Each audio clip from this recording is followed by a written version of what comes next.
साथियों नमस्कार, मैं हरिश्चंद्र पांडवा इस वीडियो में आप सभी का स्वागत करता हूं। दोस्तों, कांग्रेस की सरकार कैसे देश को, कैसे जनता को ठगती है, इसका एक उदाहरण हिमाचल प्रदेश में देखने को मिला है। ये खबर आप लोगों के नजर में आई कि नहीं दोस्तों, मुझे नहीं पता, क्योंकि मेन स्ट्रीम मीडिया ने इसको इस तरीके से दिखाया भी नहीं। हिमाचल की कांग्रेस सरकार को हाई कोर्ट से तगड़ा झटका लगा है, और सिर्फ हाई कोर्ट से नहीं, पहले सुप्रीम कोर्ट से भी तगड़ा झटका लग चुका है, और इस बार हाई कोर्ट से तगड़ा झटका लगा है। खबर एक दो दिन पुरानी है, लेकिन ये इतनी महत्वपूर्ण खबर है दोस्तों, जब मेरी नजर पड़ी तो पता चला कि ये सुक्खू सरकार कैसे लोगों को ठगती है। और सुक्खू सरकार क्यों दोस्तों? कांग्रेस की सरकार एक हाथ से लगता है दे रही है, लेकिन दूसरे हाथ से सब वसूल लेती है। और छोटी छोटी चीजों में आप सुनेंगे, हैरान हो जाएंगे दोस्तों। जुडिशरी में झटका लगा, अगर आपने देखा हो तो बताइएगा। किसी चैनल ने दिखाया नहीं, कि कोई डिबेट नहीं, इतना बड़ा झटका है।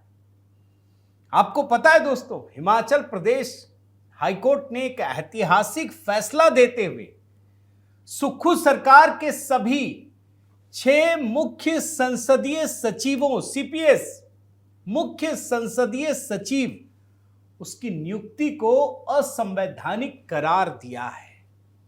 और हाई कोर्ट ने सभी के सभी संसदीय सचिव, जो मुख्य संसदीय सचिव है 6, उन सभी को हटाने के आदेश दे दिए हैं। आप बोलेंगे ये है क्या, क्यों है भैया, क्या है ये माजरा, और असंवैधानिक बताया है। और इसमें इतना हेर फेर है दोस्तों, इतने पैसे। अभी तो आपने सुना होगा ना, मुख्यमंत्री जी कह रहे हैं हम सैलरी नहीं लेंगे, लेकिन यहां तो मुख्य संसदीय सचिव बना करके, कैबिनेट मंत्री का दर्जा दे करके लाखों रुपये जनता के, वो तो टैक्स पेयर के ऊपर डाल दिया। कितना बड़ा मामला मैं आपको दिखाना चाहता हूं दोस्तों। यह मामला है जस्टिस विवेक ठाकुर और बीसी नेगी, इनका खंडपीठ था, और इन्होंने निर्देश दिया सुक्खू सरकार को कि तत्काल प्रभाव से जो आपने मुख्य संसदीय सचिव 6 के 6 नियुक्त किए हैं, सबको खत्म किया जाए। इनके सारे विशेषाधिकार तत्काल प्रभाव से वापस लिए जाएं।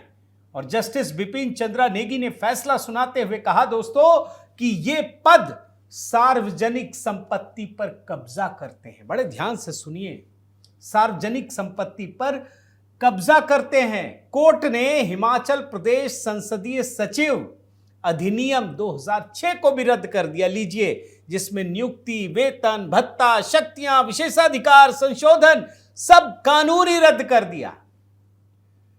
आप कल्पना कीजिए। और इस एक्ट को लेकर मैं जरा एक्ट के बारे में भी बताऊंगा। इस सीपीएस एक्ट को लेकर हाई कोर्ट में कई याचिकाएं थी। एक तो पीपल फॉर रेस्पॉन्सिबल गवर्नेंस संस्था की ओर से 2016 में, फिर एक याचिका कल्पना, और तीसरी याचिका जो है 11 भाजपा विधायकों की ओर से दायर की गई थी। और जो भाजपा ने याचिका दायर की, उसमें क्या कहा गया कि सीपीएस पद का संविधान में प्रावधान नहीं है। भाजपा ने दलील दी कि संविधान के अनुच्छेद 164 में किए गए संशोधन के मुताबिक, अब देखिए ये नियम है, बहुत बड़ा नियम है दोस्तों, उसको बदल दिया गया था। इसमें नियम यह है कि किसी राज्य में उसके विधायकों की कुल संख्या के 15% से अधिक मंत्री नहीं हो सकते हैं। पहले क्या होता था कि जिसको जितना मन आया बस मंत्री पे मंत्री बना दो। पता चला 200 हैं, 100 मंत्री बन गए, लूटपाट चालू है। फिर नियम बना कि जितना आपका विधायक होगा उसमें 15% ही मंत्री बन सकता है। इस हिसाब से देखिए तो हिमाचल विधानसभा में 68 विधायक हैं, यानी अधिकतम 12 मंत्री बनेंगे। लेकिन इन्होंने 6 सीपीएस बना दिए, मुख्य संसदीय सचिव, और उनको कैबिनेट मंत्री का दर्जा है, सब कुछ। यानी ये संख्या हो गई 17-18। मतलब मंत्री नहीं बना सकते तो कुछ और कर दीजिए, कुछ बना दीजिए। अब इसी मामले में दोस्तों हाई कोर्ट में चुनौती दी गई, और यह मामला हाई कोर्ट में पहुंचा। इसके बाद जानते हैं कांग्रेस की सरकार ने क्या किया? ये सीधे सुप्रीम कोर्ट पहुंच गए कि ये सारी याचिका आप बुला लीजिए, आप मंगवा लीजिए। वहां नहीं सुनवाई हो। अब पता नहीं कांग्रेस क्या सोचती है, क्या टरकाना था, क्या करना था, कुछ नहीं पता। लेकिन सुप्रीम कोर्ट में दोस्तों ये मामला चला और ये जो याचिका लेकर गई थी कांग्रेस की सरकार, वो खारिज हो गई। कहा भैया जाओ वापस, हिमाचल प्रदेश हाई कोर्ट में ही सुनवाई होगी। और आपको बताऊं दोस्तों कि सीपीएस एक्ट 2006 के तहत मुख्यमंत्री सुखविंदर सिंह सुक्खू ने 8 जनवरी 2023 को कैबिनेट विस्तार से पहले ही सीपीएस अर्की विधानसभा, अब देखिए कौन कौन बने जो मुख्य संसदीय सचिव हैं, नाम बताता हूं। अर्की विधानसभा से संजय अवस्थी, कुल्लू से सुंदर सिंह, दून से राम कुमार, रोहड़ू से मोहनलाल बराकटा, पालमपुर से आशीष बुटेल और बैजनाथ से किशोरी लाल को नियुक्त किया था। लेकिन आप ये जानकर हैरान हो जाएंगे दोस्तों कि ये कोई पहला मामला नहीं था। इस तरह के मामले सुप्रीम कोर्ट में आ चुके हैं। असम और मणिपुर में संसदीय सचिवों की नियुक्ति हुई थी, एक्ट बनाया गया था। उस एक्ट को ही सुप्रीम कोर्ट ने गैर कानूनी ठहराया, यह पता था। इसके बाद भी कांग्रेस की सरकार ने रेवड़ी बांटने के लिए हिमाचल प्रदेश में अपने विधायकों को बतौर मुख्य संसदीय सचिव के तौर पर नियुक्ति कर दी। और क्या है ये एक्ट, जरा वो भी बताता हूं मैं। सीपीएस एक्ट 2006 का जो मुख्य उद्देश्य है दोस्तों, उसमें यह कहा गया कि मुख्य संसदीय सचिव बना करके हम सरकार का कार्यभार बांटेंगे, मदद देंगे, और सीपीएस जो बनेंगे उनको कैबिनेट मंत्रियों के समकक्ष बना दिया गया। उसमें सरकारी वाहन, कार्यालय, स्टाफ, अन्य लाभ सब कुछ शामिल थे। भाजपा लगातार कह रही थी यह असंवैधानिक है, ऐसा मत कीजिए। लेकिन कांग्रेस को कहां परवाह दोस्तों, उसने तो कैबिनेट मंत्री बना दिया। इनका जो मूल वेतन था 65,000, और अगर सारे भत्ते को मिला लीजिए, आपको पता है कैबिनेट मंत्रियों को क्या क्या भत्ते मिलते हैं, 2,20,000 रुपए प्रति महीना खर्च। इसके अलावा सीपीएस को गाड़ी, स्टाफ, सब कुछ अलग से। और जो विधायक है और सीपीएस का वेतन, उसमें 10,000 का अंतर है दोस्तों। विधायकों का वेतन और भत्ता प्रति माह 2,10,000 रुपए है। लेकिन चूंकि आपको कैबिनेट मंत्री बनाना है, आपको सुविधाएं देनी है, और ये वो सरकार है दोस्तों। आप सोचिए, अब ये यकीन करना मुश्किल है, ये वो सरकार है जो समोसे पर पुलिस कर्मियों पर कार्रवाई कर देती है। आपको अभी दिखाया था ना ये सरकार किस तरीके से काम करती है। ये वो सरकार है जिसने सीआईडी जांच के आदेश दे दिए सिर्फ समोसे पर।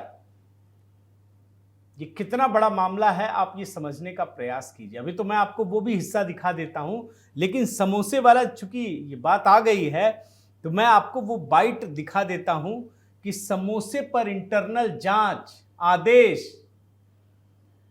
कि पैसा लगा होगा 5 स्टार वाला। एक छोटा सा बयान दिखाता हूं, फिर आगे इस कहानी को आगे बढ़ा देता हूं मैं, सुन लीजिए। हम सारे ऑफिसर बैठ के कमरे में चाय पी रहे थे और बातें कर रहे थे, तो ये चर्चा हुई कि भाई वो मंगाया गया था वो कहाँ रह गया, आइटम्स जो थी, जिसकी बात इतनी बात बढ़ गई है, समोसा और वो, तो उस पे इतनी है जरा पता करो कहाँ है। इतनी सी बात पे बात को एस्केलेट कर दिया गया, जो उचित नहीं है। ये इंटरनल मैटर है सीआईडी का, 100% इंटरनल है। बस हमने कहा कि पता करें कि हुआ क्या, और बात बढ़ के इस लेवल तक आ गई है। वो बिल्कुल ही इंटरनल मैटर है। क्या कार्रवाई होगी और कैसे मीडिया में आई, वो हम इंटरनली उसको डील करेंगे। आप तो ये भी जानते होंगे दोस्तों कि हिमाचल सरकार कांग्रेस की इस समय खूब रोना रो रही है, पैसा नहीं है, पैसा नहीं है। सारे रेवड़ी बांटने का ऐलान किया, कुछ नहीं दे पा रही।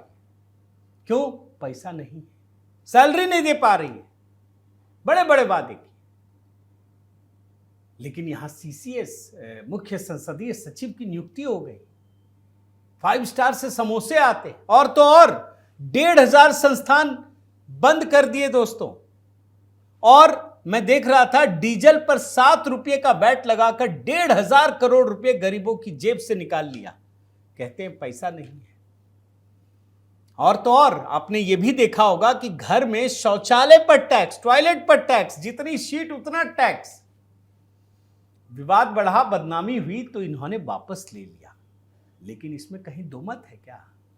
सुक्खू सरकार तो लगातार कह रही है ना कि राज्य की आर्थिक स्थिति खराब है, बहुत खराब है। इतना खराब है कि मुख्यमंत्री साहब 2 महीने का वेतन नहीं लेंगे, ले नहीं पा रहे हैं। खुद माना है उन्होंने, वो भी बयान आपको सुना ही देता हूं, सुन लीजिए। मंत्रिमंडल में चर्चा करने के बाद सभी मंत्रिमंडल वाले के सदस्यों ने यह तय किया कि जब तक प्रदेश की आने वाले समय में जो सुधार और अच्छा नजर आता है, 2 महीने तक ना पे लेंगे, ना टीए लेंगे, ना डीए लेंगे। और यही अनुरोध मैंने जब अपने सीपीएस साथियों से कहा, उन्होंने कहा 2 महीने तक हम भी नहीं रहेंगे। महज ये छोटा सा अमाउंट है, लेकिन एक सिंबॉलिक अमाउंट है। ये चाहे 1 करोड़ है, चाहे 1.5 करोड़ है, जितना भी है, लेकिन एक सिंबॉलिक है। ये सिर्फ इस चीज और इसके अलावा मैंने सभी विधायकों से भी अनुरोध किया कि आप चाहते हैं, क्योंकि विधायकों के पास, हम तो सरकार के लोग हैं, कि अपने जो कर सकता होगा वो भी अपनी 2 महीने तक सैलरी को रोकने की मैंने उनसे बात की है। देख रहे हैं ना दोस्तों, लेकिन इसके बाद भी विधायकों को रेवड़ी बांटने के लिए मुख्य संसदीय सचिव बना दिया, संविधान की धज्जियां उड़ाते हुए। ये लोग तो कहते हैं कि संविधान बचाओ, संविधान बचाओ। ये बचा रहे हैं हिमाचल प्रदेश में संविधान। तो दोस्तों ये देखना पड़ेगा, और चूंकि अभी चुनाव का समय है तो लोगों को ये महसूस करना चाहिए कि जो लोग कहते हैं संविधान बचाने का नारा लगाते हैं, दरअसल वो कैसे संविधान की धज्जियां उड़ाते हैं। हिमाचल प्रदेश की ये कहानी कम से कम महाराष्ट्र और झारखंड के लोगों को जरूर देखना चाहिए। उम्मीद करता हूं आपको ये कहानी समझ में आई होगी दोस्तों, अच्छी लगी होगी।